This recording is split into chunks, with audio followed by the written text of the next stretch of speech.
Buenas noches a la audiencia de Prensa Comunitaria. Gracias por estar con nosotros en este viernes 14 de agosto en una nueva emisión de Problemas Técnicos. Eh, Hoy Guatemala está cumpliendo ya 5 meses y un día desde que se detectó el primer caso de coronavirus en el país, pues en medio de esta crisis sanitaria sin precedentes en la que nos encontramos. La pandemia de la corrupción tampoco ha dado tregua y hay muchos temas que han dado mucho de qué hablar en las últimas semanas, en el transcurso de estar viviendo esta pandemia. También la corrupción ha dado mucho de qué hablar. El ejemplo claro, nos vamos a centrar en varias temáticas esta noche. Y la semana pasada el presidente Alejandro Yamatei decía que ahora la pandemia era problema de la población, que él iba a dedicarse a gobernar.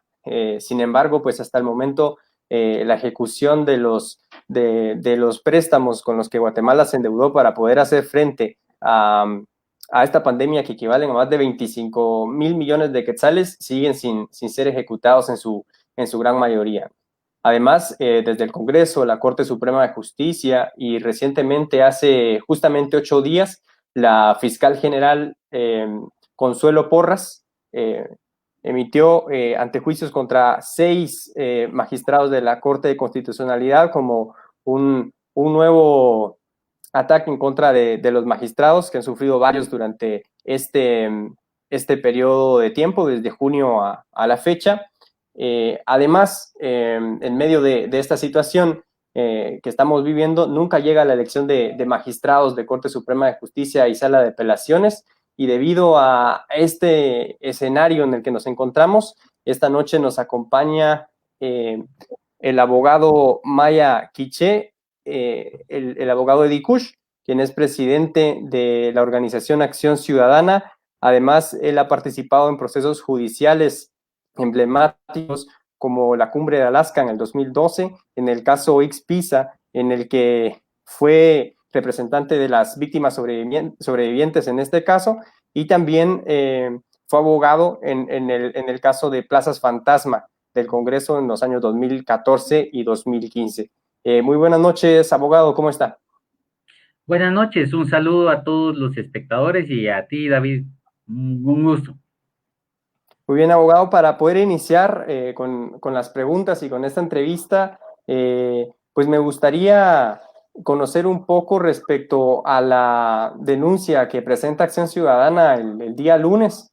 El 10 de agosto ustedes presentan una denuncia contra el presidente Alejandro Yamatei por incumplimiento de deberes. Y pues en medio de esta situación, ¿cuál es su observación de que él haya dicho de que prácticamente lo que dijo es que ahora la pandemia es problema nuestro, y que él se va a dedicar a otras cosas? En el fondo de ese mensaje, ¿cuál es la gravedad del asunto? ¿Cómo lo perciben ustedes? Bueno, yo creo que el presidente realmente, en el fondo de sus palabras, que de hecho él después trata de aclarar, yo creo que lleva una implicación respecto a la misma incapacidad que ha tenido el gobierno de poder abordar todos los problemas que ha acarreado el COVID-19, tanto la crisis sanitaria como la crisis económica que estamos viviendo, que poco a poco va consumiendo las energías y las vidas de las personas. Yo creo que demuestra una total irresponsabilidad por parte del gobierno, especialmente el presidente, que como quisiera endosarle a la gente esa responsabilidad, cuando él ha sido quien ha emitido las directrices generales, ha sido el partícipe o el que ha propuesto los estados de calamidad que han sido aprobados también por parte del Congreso. Se han aprobado más o menos 25,000 millones de quetzales para poder afrontar la pandemia, y también ha sido quien ha dejado a gente incapaz dentro de las carteras más importantes como el Ministerio de Salud. Démonos cuenta que los efectos del coronavirus siguen muy fuertes en la población, y sin embargo los funcionarios públicos no responden a esa exigencia que tiene la población o esas necesidades prácticamente.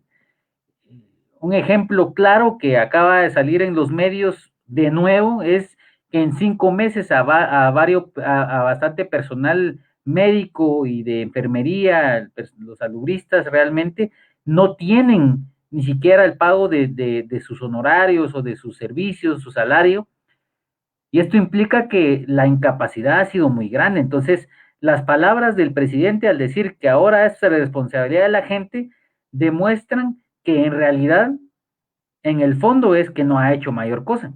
Entonces, la denuncia que nosotros presentamos es básicamente evidenciar que esas palabras no solamente son en ese contexto que él lo dijo en ese momento, sino que son una realidad de una serie de hechos que demuestran que no se ha hecho lo suficiente y eso implica que se ha omitido algún acto, se ha omitido o se rehúsa, de hecho, a poderlo hacer en el futuro, al decir que ya no es problema suyo, ¿verdad? No es un problema de la gente. Eso es lo que implica la denuncia.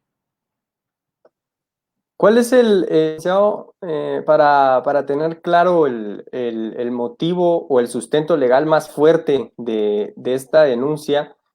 ¿Cuál es el argumento que se está utilizando y el que ustedes creerían que sea el motivo suficiente para que esta denuncia realmente pueda trascender?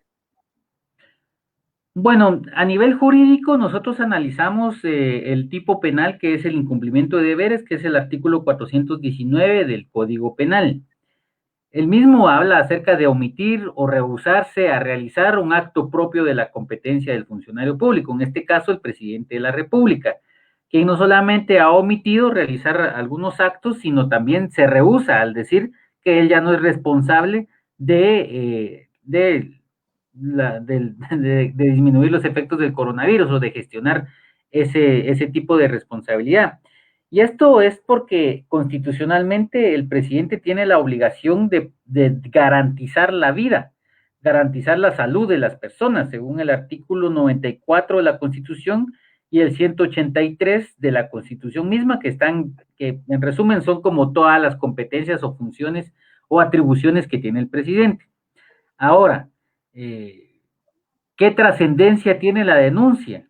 Esa es la pregunta. Yo creo que eh, a pesar de que jurídicamente está bien sustentada, lo que trata de visibilizar el simple hecho de presentar la denuncia es que ya la población está cansada de gestiones tan deficientes, señaladas de corrupción, y que la ciudadanía comprende que la corrupción, o por lo menos esa es la intención de la denuncia, que también que la población comprenda que la corrupción es parte de la pandemia. Es decir, o si no, es la pandemia más terrible que estamos atravesando ya desde hace muchos años, porque el sistema de salud tan colapsado que tenemos, el sistema económico tan colapsado que tenemos, el sistema de seguridad social o el sistema de desarrollo, que es a lo que me refiero, por ejemplo, el de las ayudas sociales, está colapsado, es decir, no hay una estructura estatal que proteja a la población. Pero ¿cuál es la razón de eso? Es porque en pocas manos, eh, en pocas personas se acumula la riqueza a través de la corrupción y la maquinaria del Estado funciona más para los corruptos que para la propia gente. Entonces, eso es lo que quiere evidenciar la denuncia, es decir, que no hay una gestión para el pueblo, sino hay una gestión para la corrupción, y por eso mismo es que el presidente se lava las manos y dice que ahora es responsabilidad de la gente, pero realmente desde hace mucho el gobierno, no solamente este, sino los anteriores, se han lavado las manos en la población y nos dejan en la situación que tengamos que sobrevivir como podamos en nuestros espacios. Uh-huh. Y también usted decía el día lunes de que ahora la denuncia, que esto pueda trascender y convertirse en la presentación de un antejuicio, depende de la fiscal general Consuelo Porras, ¿verdad? Y si hiciera usted una evaluación rápida de los 2 años que ha tenido ella, la actuación que ha tenido durante este tiempo, ¿realmente cree que pueda ella tomar esta denuncia y que vaya a proceder en el caso, o tal vez estaríamos ante una denuncia que pueda quedarse engavetada en el Ministerio Público? ¿Cómo ve eso? Sí, eso es algo que nosotros básicamente evaluamos al momento de presentar la denuncia. Y la fiscal general ha demostrado una, ¿cómo diría? Una pasividad, una opacidad en cierto momento de poder gestionar los casos que verdaderamente importan. Y, por ejemplo, vemos a la fiscal muy activa la semana pasada presentando antejuicios a diestra y a siniestra, incluso contra los magistrados de la Corte de Constitucionalidad. Pero, ¿qué está haciendo para abordar el tema de corrupción en la gestión de los recursos públicos del COVID-19? Repito, son más o menos 25,000 millones de quetzales que se están gestionando. Y ¿será que la fiscal ya tiene una comisión específica para identificar los riesgos de corrupción, para evaluar las denuncias? ¿Cuántas denuncias ha recibido por los temas de corrupción de esos recursos públicos? ¿Qué ha hecho? ¿Qué ha hecho, por ejemplo, también la Comisión Presidencial contra la Corrupción, que supuestamente iba a ser como la solución que planteaba el presidente a principios de su gobierno? ¿O qué está haciendo la Contraloría General de Cuentas? Yo creo que es muy difícil que casos como estos vayan a trascender, y ese es el objetivo, que nosotros queremos visibilizar esa impunidad, porque a pesar de que nosotros sabemos de que el caso está bien planteado, de que existen bases fácticas, de que es evidente y notorio para todas las personas, el problema es que la fiscalía que tiene a su cargo ese caso en varias ocasiones nos ha demostrado que simplemente se mueve con intereses políticos, que es la Fiscalía de Delitos Administrativos. Pero cuando verdaderamente hay que investigar, por ejemplo, la desobediencia en contra de los diputados del Congreso por haber desobedecido una resolución de la Corte de Constitucionalidad, o para darle trámite a casos que nosotros hemos denunciado desde antes de todo este problema, que ha sido, por ejemplo, la corrupción en el deporte o la corrupción de muchos funcionarios públicos, la Fiscalía pues brilla por su ausencia. Se le han presentado incluso procesos disciplinarios a los fiscales ahí a cargo de esa fiscalía, y la fiscal simplemente los ha protegido. Y entonces el problema es que el Ministerio Público juega ese mismo juego de impunidad. Entonces, frente a eso, si ustedes nos pueden preguntar, por ejemplo, la población nos pregunta, entonces, ¿para qué siguen presentando denuncias si ya saben que no va a pasar nada?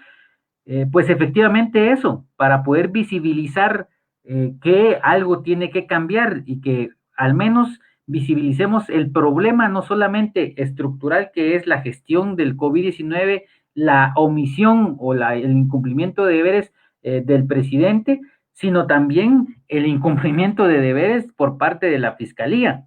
Entonces, por eso es que seguimos, porque ya sabemos que el Estado no funciona, sabemos, si hacemos una auditoría social bien, una investigación que presente los resultados de la ejecución presupuestaria mínima, un montón de cosas que sabemos que es así, que ya hemos sobrediagnosticado que el Estado no funciona, no va a pasar nada. Entonces, la única salida para poder visibilizar de mejor forma estos problemas es a través de la denuncia, y es por eso que hemos decidido presentarla de esa forma. Y también usted mencionaba algo muy importante, que es la acción de la fiscal general justo hace 8 días, estos antejuicios, que en ese gran paquete también iban los magistrados de la Corte de Constitucionalidad, que es importante recordar que al menos 4 de ellos han tenido resoluciones que han ido a bloquear de cierta manera algunas leyes antiderechos o leyes ad hoc que se han aprobado en el Congreso. Y también hemos visto que también han tenido resoluciones que van contrarias a los intereses de algunos megaproyectos, ¿no? Teniendo algunas resoluciones favorables para pueblos indígenas que están en busca de proteger su territorio, ¿no? Y también de no haber sido consultados cuando estos proyectos llegan. Tomando en cuenta ese escenario de a quiénes son los que se están atacando, quiénes son estos magistrados y el tipo de resoluciones que han tenido, esta serie de acciones que hemos visto en medio de la pandemia, de la calamidad pública, de la Corte enviando el antejuicio al Congreso, un Congreso armando una comisión para poder conocer el antejuicio, y ahora la fiscal con esta acción. ¿Cómo podría usted explicarnos qué hay en el fondo de estos ataques? Es decir, ¿para qué atacar a estos magistrados? ¿Cuál es el fin que esto busca? En pocas palabras, corrupción e impunidad. Ese es el objetivo final de estos grupos. Y han creado ese nudo, esa forma de ataque que no es nueva, pero que en cierta medida pues tienen esos espacios cooptados. Pero lo que esperan estos grupos es poder hacer negocios con la libertad sin que la justicia los pueda atrapar. Entonces, cuando estaba la CICIG, por ejemplo, cuando estaba el Ministerio Público más fuerte, los corruptos tenían miedo, sabían que algo podía pasar si hacían algo. El problema acá en Guatemala es que la impunidad alcanza un 98%, y en casos de corrupción alcanza un 97.3%. ¿Qué implica eso? Que no hay justicia. No hay justicia. Y cuando existe justicia, como los casos que tú decías, por ejemplo, de que la Corte ha resuelto, porque la Corte en realidad no es, digamos, su función no es resolver los conflictos propiamente dicho, para eso existe la Corte Suprema de Justicia, sino es una justicia constitucional la que administra la Corte de Constitucionalidad, pero como la Corte Suprema de Justicia o el organismo judicial no resuelve los conflictos debido a esa impunidad tan grande, debido a que los oficiales y algunos jueces, algunos oficiales y jueces se prestan a recibir dinero, se prestan a vender procesos, una suciedad tan grande que se vive en el organismo judicial, no todos, ¿verdad? Porque hay algunas excepciones que todos conocemos y algunos jueces que tal vez no son visibles, pero que son justos, lo que hacen y visibilizan es que en el fondo lo que se genera es pura impunidad. Y entonces la justicia acá en Guatemala muerde al descalzo y libera a los ricos, aduciendo una frase que quizá creo que Eduardo Galeano la dijo, es decir, acá las personas inocentes son criminalizadas y los culpables, los grandes corruptos, son los que son liberados. Y eso es lo que buscan estos corruptos porque tienen poder. Imaginemos qué espacios tienen recuperados. Ahorita tienen básicamente la Corte Suprema de Justicia. Si nosotros nos damos cuenta cuáles han sido las resoluciones en los últimos meses, son a favor de la impunidad. Un claro ejemplo, el antejuicio en contra de Filipao. Otra institución es la Contraloría General de Cuentas. ¿Qué ha hecho la Contraloría General de Cuentas para poder evaluar o para poder identificar hallazgos dentro de la gestión de los recursos del COVID-19? Yo conozco un plan nada más que sacaron, pero no he visto ningún tipo de hallazgo, ni nada, ni que estén activos, ni presentando los hallazgos o las posibles denuncias. El Ejecutivo, con esa supuesta pasividad que dice el presidente, yo no me voy a meter en esos líos, lavándose las manos, pero detrás, haciendo todas las gestiones, reuniéndose con los diputados, reuniéndose con actores clave para que se afecte la justicia. Y así sucesivamente hay varios espacios que se han recuperado, entonces quedan pocos representantes de la lucha contra la corrupción y los derechos humanos que llegan a ser los magistrados de la Corte de Constitucionalidad o la Corte que ha resuelto, es cierto, a favor de pueblos indígenas, porque son derechos constitucionales, son leyes, y las leyes se tienen que respetar. Lo que pasa es que están acostumbrados a saltarse la ley porque ya tienen cooptados a los jueces. Pero viene esta Corte y objetivamente ha resuelto. Otro espacio es el Procurador de los Derechos Humanos, la Procuraduría de los Derechos Humanos, que en cierta medida ha sido como uno de los baluartes que aún quedan del 2015, digamos, de esa lucha contra la corrupción, de proteger los derechos humanos de una forma muy amplia, que yo reconozco el valor que tiene el Procurador de los Derechos Humanos. También, por ejemplo, Juan Francisco Sandoval, en persona, no en realidad todo el conjunto del Ministerio Público, porque ya sabemos que la fiscal está por un lado, pero la tesis está del otro, haciendo las cosas correctas, y que acaba de presentar una investigación muy importante. Yo les invito a leer, por ejemplo, la columna que escribió José Rubén Zamora reconociendo el trabajo de Juan Francisco Sandoval, donde explica la trascendencia del caso que acaba de presentar y que inmutable el fiscal está presentando casos de alto impacto en contra de personas que han tenido cooptado el Estado durante unas 2, 3 décadas o más, y que lo que ha sucedido es que como se ha disminuido el espacio de incidencia, es por eso que no es tan visible, pero yo creo que vale la pena reconocer el trabajo de Juan Francisco Sandoval. Y entonces esos son los únicos espacios que quedan. Entonces, ¿qué es lo que quieren estos grupos? Recuperar esos espacios a diestra o a siniestra y presentan denuncias, presentan antejuicios, crean una pesquisidora, el Congreso casi en su totalidad quiere quitar a los magistrados de la Corte, parte del sector privado lo mismo, el narcotráfico, el crimen organizado también con sus intereses ahí, o sea, estamos en un estado bien difícil y aprovechan la emergencia para procurarse esa impunidad. Entonces, eso es lo que sucede en el fondo. Entonces, lo resumo otra vez, es corrupción e impunidad. Y ante este panorama, donde usted mencionaba un ejemplo bastante interesante, que es las múltiples veces que la Corte Suprema de Justicia ha rechazado el antejuicio de Felipe Alejos, el diputado que tiene o debería, o tiene, digamos, denuncias por tráfico de influencias. Usted mencionaba ese ejemplo de tantas veces que lo han rechazado, pero, por ejemplo, en el caso de los magistrados de la Corte de Constitucionalidad, ahí se avanzó el antejuicio.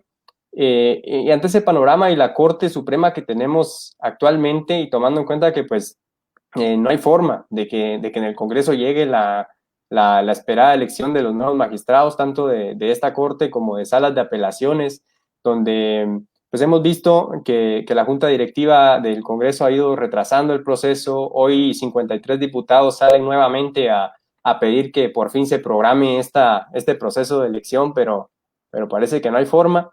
¿Qué importancia tienen en todo en este juego los magistrados de la Corte Suprema de Justicia? ¿Y por qué cree usted que el proceso se está retrasando tanto? ¿Por qué pareciera haber una intención de varios sectores unidos para evitar que esta elección llegue? ¿Qué les beneficia de que estos magistrados sigan, o qué les afectaría si hoy mismo se diera esa elección, o si se hubiera hecho hace 2 meses? Lo que pasa es que en el fondo lo que pretenden estos grupos es recuperar un espacio trascendental que, digamos, es como el tope o el top de la justicia acá en Guatemala, que es la Corte de Constitucionalidad. Y lo que pretenden es retrasar lo más posible la elección de las Cortes, efectivamente para poder tener jueces a la medida, es decir, magistrados de la Corte a la medida. Entonces, ¿cuándo se eligen a los magistrados de la Corte? Se eligen en abril del otro año. Imagínense ustedes en cuánto vamos de retraso de la elección de la Corte Suprema de Justicia. O sea, debió haber sido electa y tomado posesión en octubre de 2019, el año pasado. Y en el fondo lo que se pretende es recuperar ese espacio que esta Corte Suprema de Justicia tan corrupta que no le da trámite al antejuicio de Felipao, que es un personaje realmente nefasto, pero que sí le da trámite a los magistrados de la Corte de Constitucionalidad. Entonces, ¿qué tipo de persona va a elegir la Corte Suprema de Justicia?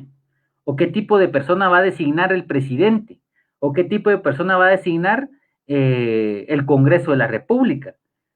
O sea, estamos en una situación bien difícil, porque si se logra, o si ellos logran su objetivo de recuperar la Corte de Constitucionalidad, básicamente todos estamos vulnerables, pues ya no vamos a poder hacer protesta social, porque rápido, si nosotros presentamos un amparo, ni caso nos van a hacer los magistrados si llegan cooptados, pues. Entonces, yo creo que es un peligro muy grande y la gente no conoce realmente la trascendencia de esto. Yo creo que las comunidades especialmente tienen que estar conscientes de que sí, es cierto, se necesita la fundación de un nuevo Estado, pero para eso tenemos que llegar y pelear por los pocos espacios que protegen los derechos.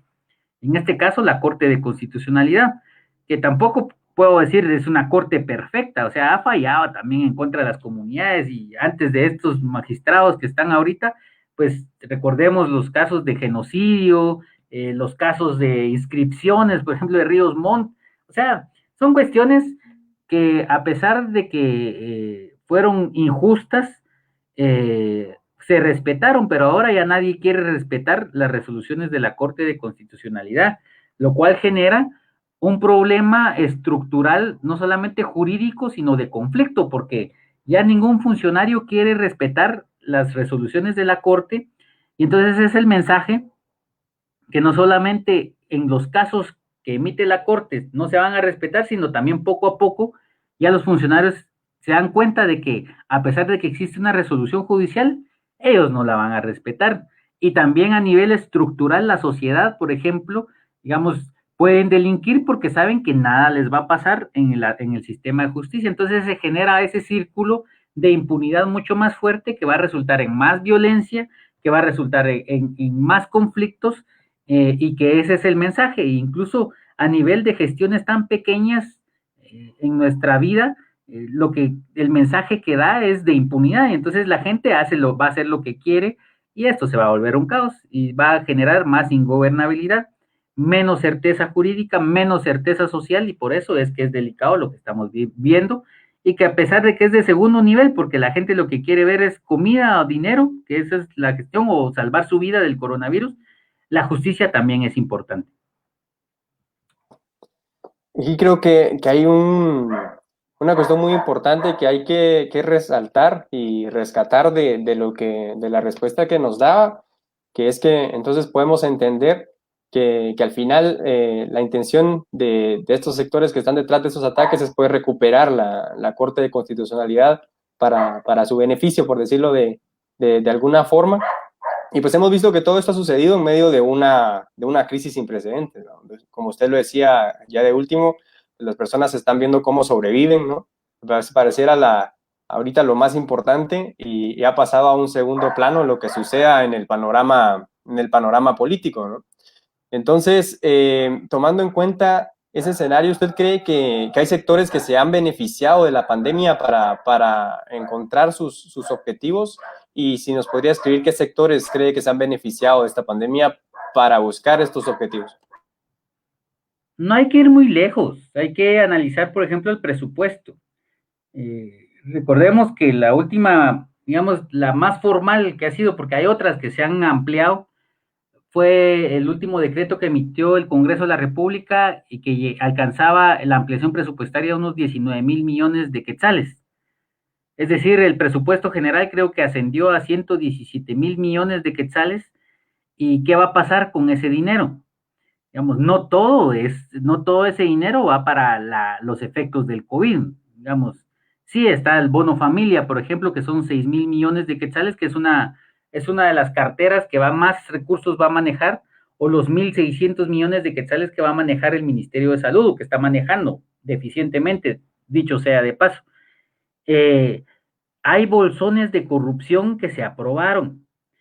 Por ejemplo, si ustedes leen la prensa o el periódico de los últimos días, nos vamos a dar cuenta que existen adjudicaciones megamillonarias que se están dando en el Ministerio de Comunicaciones, y que ahí, por ejemplo, nos damos cuenta, y que ahora es poco visible porque lo que interesa más es el número de contagios, las víctimas, y todos los días está en la agenda pública esa noticia, pero esos mega contratos están siendo adjudicados a contratistas dudosos, vinculados a políticos, incluso al mismo gobierno, y entonces nos damos cuenta de que esos son los bolsones de corrupción. Entonces, ¿a quiénes está beneficiando esta crisis?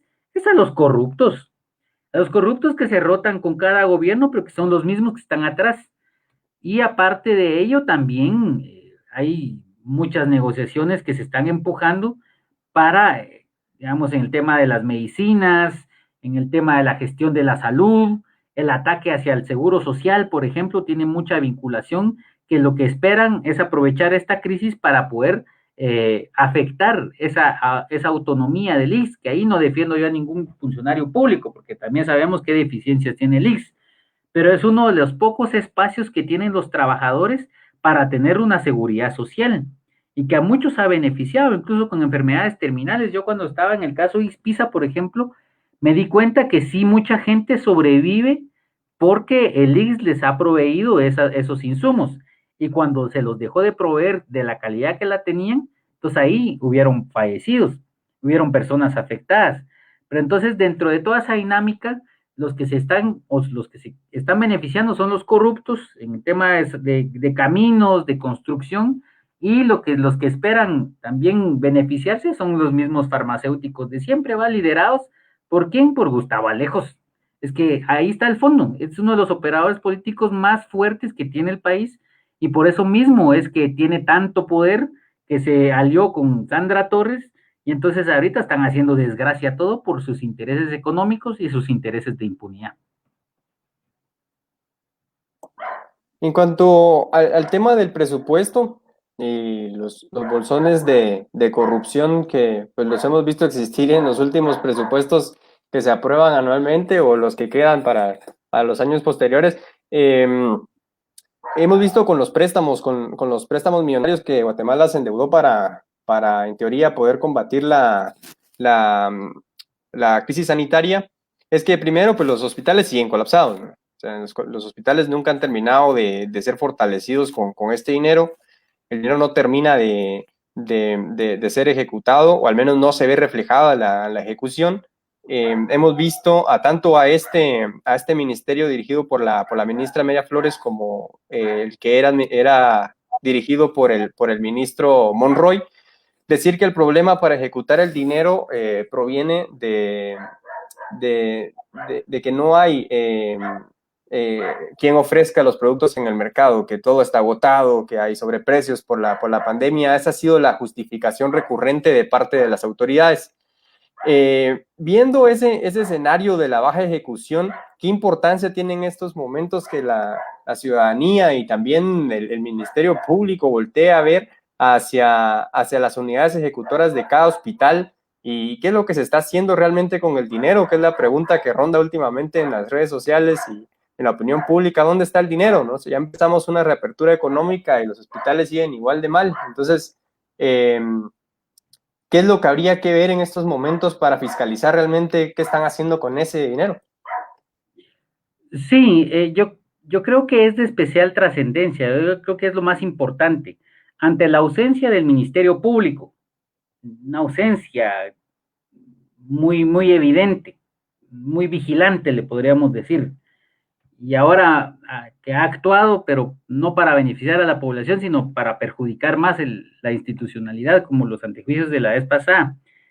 Ante una Contraloría inoperante, básicamente cooptada, ante una comisión presidencial contra la corrupción que no se le ve ni pies ni cabezas, ni siquiera se ha asomado a ver qué es lo que está pasando, la trascendencia de que la ciudadanía haga fiscalización, haga auditoría social, es muy importante, porque si no nos defiende, es decir, le tomo las palabras al presidente, ahora es responsabilidad de nosotros, y eso es cierto, pues, porque ante el abandono estructural del Estado, ante el abandono del Ministerio Público, el abandono de la Contraloría o del mismo gobierno o del organismo judicial, ¿qué nos queda más que defendernos solitos? Y al menos la Constitución sí garantiza esos derechos de auditoría social, garantiza los derechos de acceso a información pública, garantiza esos derechos de denuncia que tenemos para poder actuar como ciudadanos, porque si el Ministerio Público no visibiliza esos problemas, como lo venía haciendo antes de esta gestión, entonces, ¿quién lo va a hacer? Entonces, si nosotros vemos, si nosotros dejamos que se gasten esos 25,000 millones de quetzales a diestra y a siniestra y que nadie dice nada, lo van a seguir haciendo, y lo más seguro es que el otro año aprueben otro megapresupuesto para la gestión, para la reactivación económica. Ya quiero ver qué es lo que van a meter en el presupuesto. Y nadie dice nada. Entonces lo van a hacer a sus anchas, pues.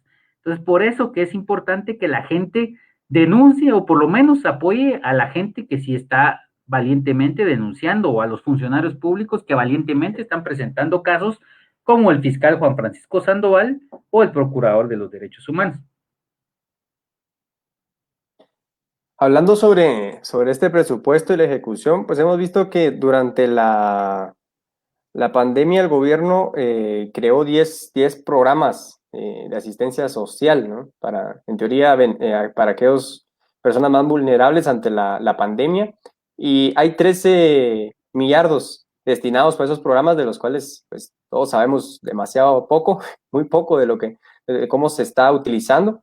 El ICEFI, Oxfam, Pacto Ciudadano, Diálogos, coincidían en varios análisis que la ejecución en el promedio ha sido muy baja y que las herramientas y para poder saber quiénes son los beneficiados, tampoco hay posibilidad de saber a ciencia cierta quién se está beneficiando, ¿no? Entonces, los diseños de estos programas, por ejemplo, el programa del bono familia, parecieran que cuesta saber si la gente más vulnerable es la que está siendo beneficiada, ¿no?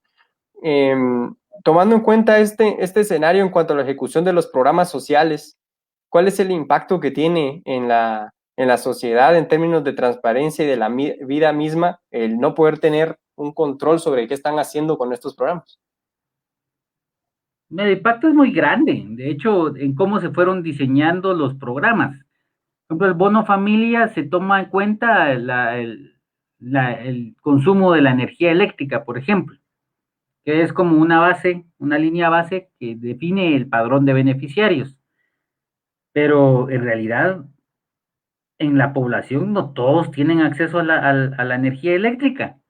Ni siquiera las poblaciones que están cerca de una hidroeléctrica, muchos no tienen energía eléctrica.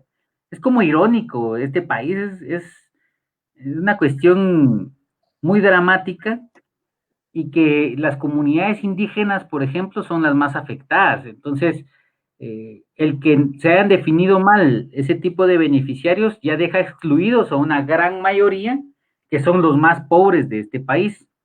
Pero si analizamos programa por programa, que eso nosotros lo evidenciamos en nuestra denuncia, por ejemplo, vemos que de esos programas hay unos como una intervención realizada, creo que era para alimentos o para un apoyo del Ministerio de Agronomía o el Ministerio de Agricultura y Alimentación, que tenía más o menos 400 millones de quetzales y que al 30 de junio llevaban un 0% de ejecución presupuestaria.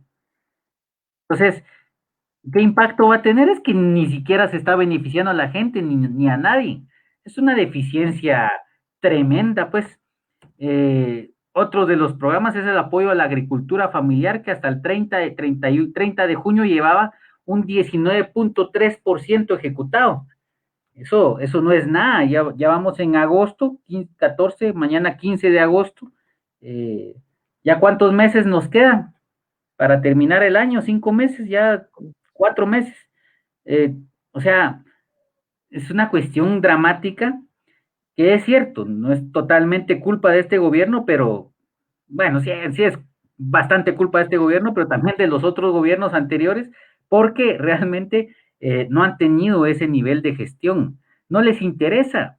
A ellos no les interesa mejorar la capacidad de las instituciones, vamos a fortalecer las instituciones, que en cierta medida sí se reconoce, por ejemplo, el esfuerzo que se está haciendo en el MIDES, que creo que tiene una buena base, pero que ha llevado bastante tiempo para los beneficiarios, pero el problema es que de todas formas siempre está detrás la sombra de la politización de los programas sociales, ¿verdad?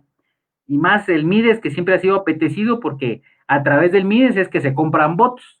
Entonces, siempre es como esa dinámica que otra vez vamos a ver dentro de 4 años, a ver cómo se da eso. Y la gente que no despierta, porque la verdad es que la educación es deficiente, la economía nos afecta, entonces la gente solo busca sobrevivir y las bases votan por el que les da la lámina o les da el bloque. Entonces, ese es el problema estructural que estamos enfrentando. Eh, no quisiera que termináramos sin poder tocar un poco un tema que usted decía muy importante, que es que últimamente en los diferentes medios de comunicación se ha visto quiénes se están beneficiando de las adjudicaciones que hacen las diferentes dependencias del Estado, ¿no? Estas compras que hemos visto en el estado de excepción en el que nos encontramos. Y había un ejemplo que quiero traer aquí a colación para la siguiente pregunta, que es un reportaje que hizo el periodista José David López de Agencia Ocote. Él ahí mostraba que Byron Ronaldo Rodríguez, quien fue condenado por un caso de corrupción en el 2015, fue beneficiado con una licitación por mascarillas en medio de esta, y además estaban sobrevaloradas. Y esos casos de sobrevaloración de cosas que parecían ser tan sencillas como mascarilla, la hemos visto en prensa comunitaria en Quetzaltenango, por ejemplo, ¿no? Donde han comprado hasta 7 veces más caro de lo que debería ser el costo, ¿no? Entonces, tomando en cuenta esto, ¿cuáles son algunos de los hechos más relevantes en los fenómenos de corrupción en Guatemala en los últimos 6 meses de gobierno, digamos, que usted ha podido perseguir, así como los que le mencionaba en este momento relacionados a mascarillas? ¿Qué hechos más relevantes de corrupción pondría usted en su top 3 o top 5? De casos de corrupción, bueno, yo creo que pondría vamos a ver, del top 3. Yo creo que el top 3 podría ser lo que está pasando ahorita en el Ministerio de Comunicaciones. Eso, esas adjudicaciones millonarias que están pasando casi desapercibidas, sí es una cuestión de llorar, pues son adjudicaciones a empresas cuestionadas, vinculadas al gobierno, todos se hacen de la vista gorda. ese, Creo que son casos de megacorrupción que posteriormente posiblemente los vayan a investigar, no sé, ojalá que siga viva la FES. Igual el apoyo de la ciudadanía es trascendental. Ese sería el top 3. El top 2 creo que sería toda la gestión que ha tenido el gobierno en la crisis sanitaria. Creo yo que, digamos, en la administración del exministro Monroy, la opacidad con que se manejaron los datos epidemiológicos, la incapacidad de poder pagarle al personal de salud, la incapacidad de proveer insumos a los hospitales, las compras de mascarillas, de insumos, de todo, toda esa corrupción que vive y aún sigue todavía en el Ministerio de Salud, los hospitales ambulantes que tienen una ejecución casi nula. Hasta creo que el 30 de junio se tenía un 8% de ejecución de los 1.600 millones de quetzales que tenía asignado el Ministerio de Salud, y los efectos que ha causado en la población, creo que sería el top 2, digamos, porque hay vidas de por medio, está la gente sufriendo, la gente ya ni va a los hospitales, sino prefiere pues pasar la enfermedad en la casa o prácticamente morir, que lamentablemente eso es lo que está pasando en estos momentos. Más la gestión de la apertura o el cierre del país, que ha sido totalmente nefasta. Y el top 1, yo lo dejaría, creo yo, que con el tema de las cortes, que eso es lo más sucio que hay, o sea, desde hace ya varios periodos de elección de los magistrados se ha venido evidenciando todo, pero conocer, por ejemplo, el cómo cooptan las cortes, cómo es que los diputados hicieron su vigilia o su romería con Gustavo Alejos, cómo es que se les tomó fotos, cómo es que se les grabó, cómo es que los mensajes, cómo los comisionados de las comisiones de postulación actuaron, cómo es que Gustavo Alejos aún tiene un poder, cómo es que la Corte Suprema de Justicia le da trámite a un antejuicio contra los magistrados de la Corte de Constitucionalidad, cómo es que el Congreso desobedece una resolución de la Corte, cómo es que la fiscal no hace nada por esa desobediencia y todo lo contrario, plantea un antejuicio en contra de los magistrados de la Corte de Constitucionalidad. O sea, una chuquedad muy grande, pues.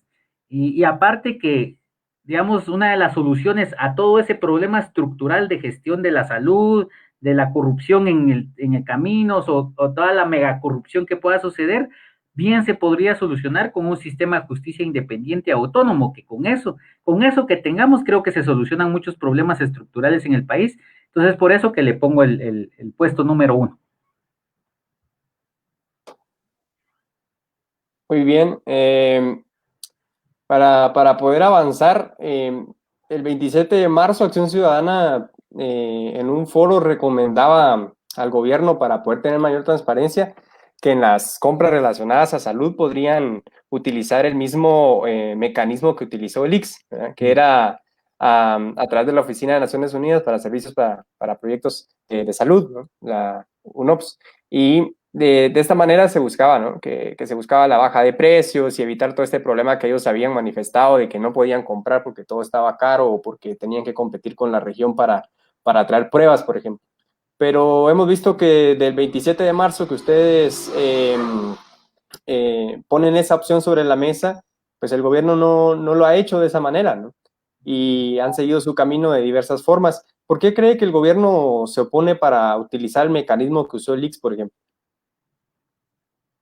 Porque ellos están mucho más cómodos con las debilidades que tiene nuestra legislación, nuestra ley de contrataciones, que hasta cierto punto pues tiene algunas cuestiones de transparencia y competitividad que valen la pena rescatar, como el contrato abierto, por ejemplo, pero el gobierno, todo lo contrario, pues uno le hace las sugerencias, pero ellos no la toman, las ignoran y plantean otra cosa al revés, como lo que están planteando hace unos días, que planteaban unas reformas a la ley de contrataciones, que esa es su intención, para tener camino abierto para poder hacer los negocios.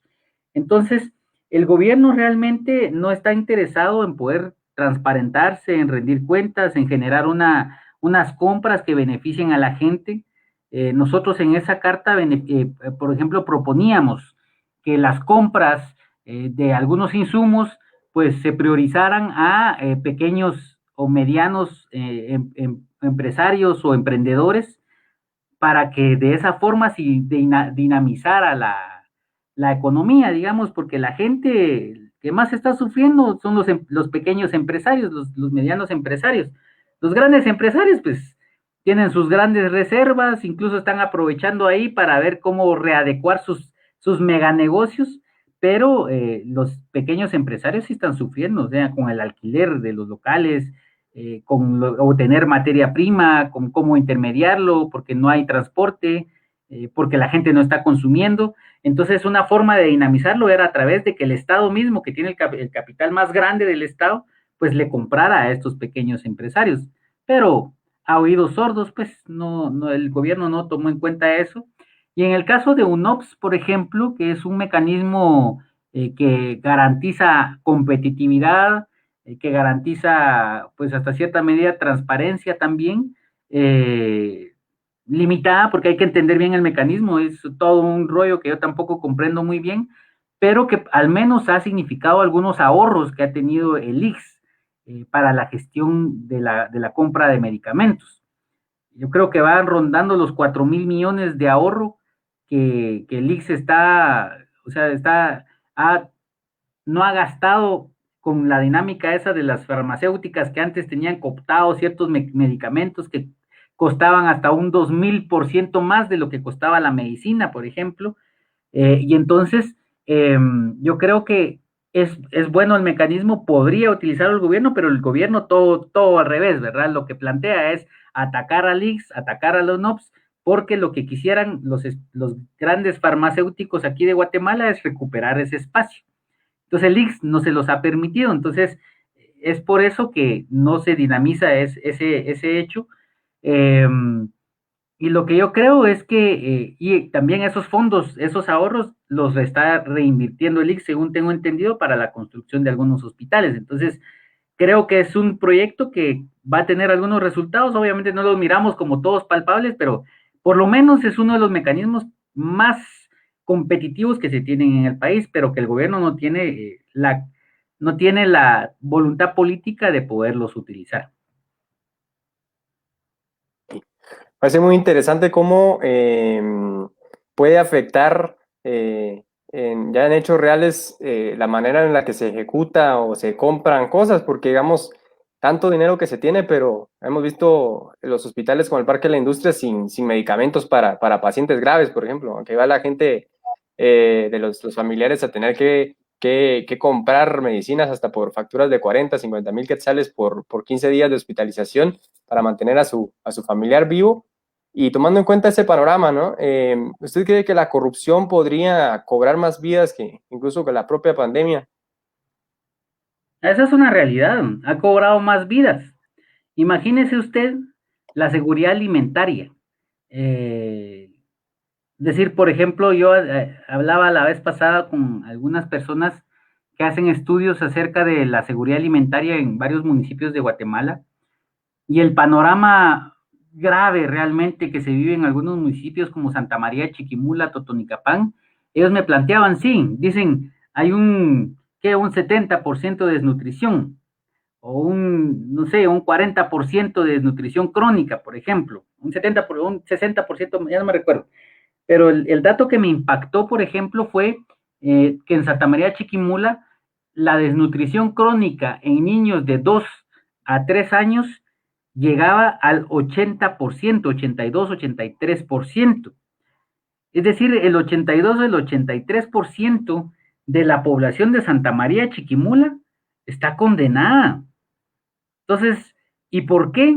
Porque todos esos recursos que los corruptos adquieren con esos contratos de caminos, con el tema de educación, con el tema de seguridad alimentaria, con la venta y compra de votos, eh, ese tipo de corrupción hace que las ayudas que realmente se necesitan en esa población no lleguen. Entonces, ya sea que el niño no sobreviva o que si sobrevive, qué tipo de oportunidades va a tener, qué tipo de calidad de vida.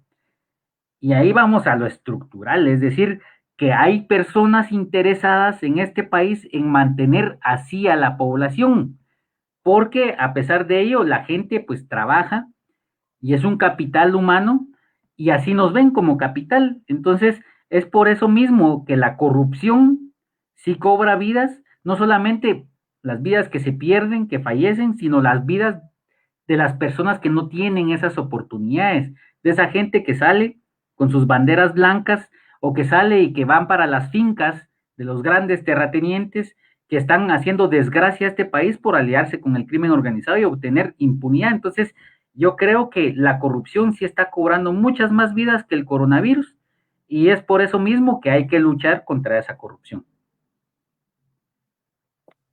Y por último, quisiera traer una pregunta de las personas que nos están viendo.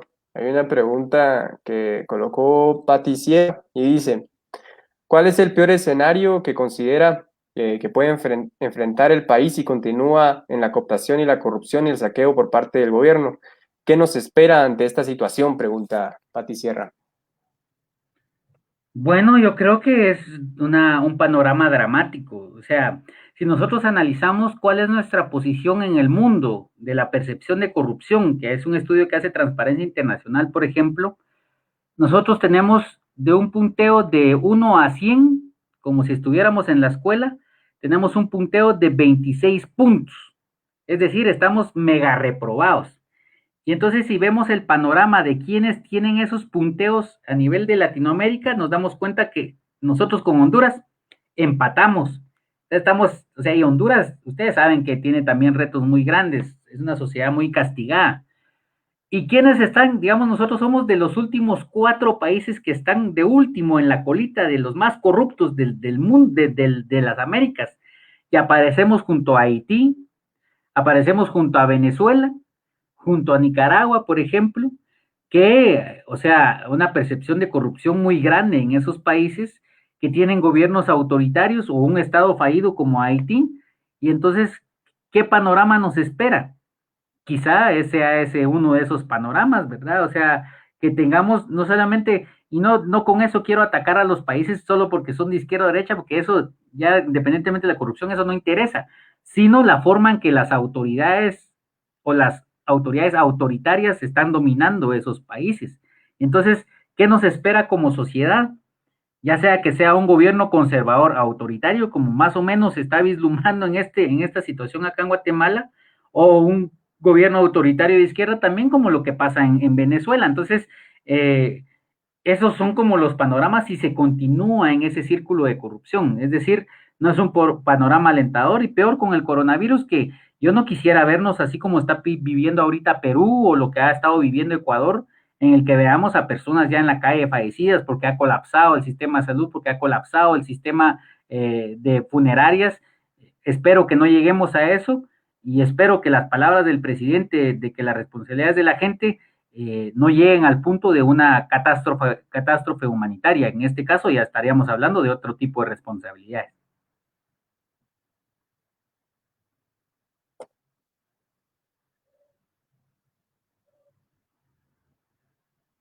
Tu micrófono, está apagado tu micrófono. Gracias.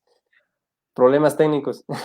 Entonces, quería preguntarle, para finalizar, si podría dejarle un mensaje a las personas que nos están viendo esta noche para poder cerrar el programa. Bueno, primeramente yo creo que a pesar de los desafíos que tenemos con el coronavirus, con la economía tan destruida que ya tenemos, yo creo que es importante para la gente despertar y comprender que esos efectos sanitarios y esos efectos económicos sí son parte del problema del coronavirus, pero son más culpa de la corrupción de las autoridades que nos están gobernando, de las autoridades que nos han gobernado. Y entonces, ¿qué tenemos que hacer? Yo creo que hay que fiscalizar, hay que hacer auditoría social, apoyar a la gente que está haciendo auditoría social en el país y involucrarse en esos movimientos, al menos tener un poco de conciencia e informarnos de todas esas atrocidades que nos están haciendo. Ya no hacerle caso a al presidente con esas sus palabras vacías que dice que ahora es la responsabilidad de la gente. Sí es cierto, siempre tenemos una responsabilidad, pero también la responsabilidad es de que no hemos exigido a ese gobierno que nos garantice los derechos, porque toda la responsabilidad de garantizarnos la vida y la salud son del presidente, son de este gobierno, y por eso mismo es que la gente debe exigirle y movilizarse, y esa es la invitación que yo dejo, es decir, que nos pronunciemos, que nos movilicemos y que apoyemos a la gente que lo está haciendo. Gracias. Agradecemos bastante a Eddie Kush, abogado y actual director de Acción Ciudadana, por haber estado con nosotros y compartir sus ideas sobre lo que estamos viviendo en medio de esta pandemia con los temas de corrupción y todo lo que se está jugando en la vida política de Guatemala. Y también agradecer a todas las personas que estuvieron interactuando y pendientes de este programa Problemas Técnicos, y nos vemos en una próxima emisión y que tengan una feliz noche y un buen fin de semana. Buenas noches, gracias por la invitación.